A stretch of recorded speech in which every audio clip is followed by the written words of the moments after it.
Really simple, classic recipe today, just how to make basic crab applesauce.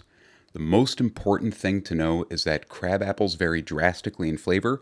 A lot of people think of small, tart, red crab apples when they think of crab apples. But crab apples can be sweet, they can be sour, they can be mild, they can be a combination of everything.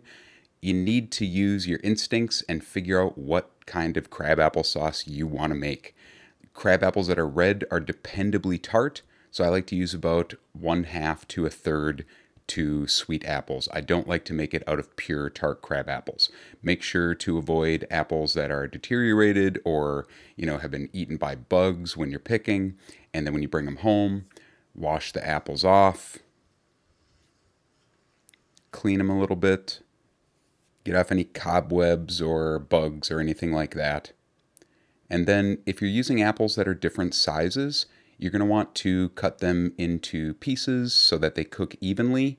That said, if you're short on time or if you're just feeling a little lazy, you can just toss the apples into a pot and cook them until they break up. And I'll show you how to do that when I do a larger batch here after I do the smaller batch. And this is a batch of about 1/3 tart apples to 2/3 sweet apples.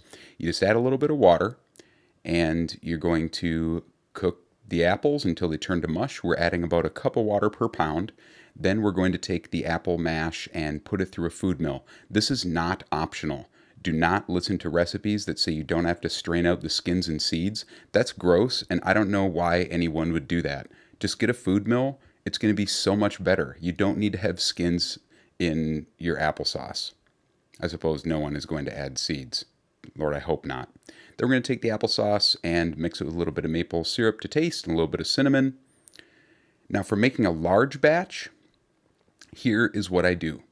I take a whole bunch of apples. This is about 20 pounds. And I'm going to add about 3 to 4 cups of water.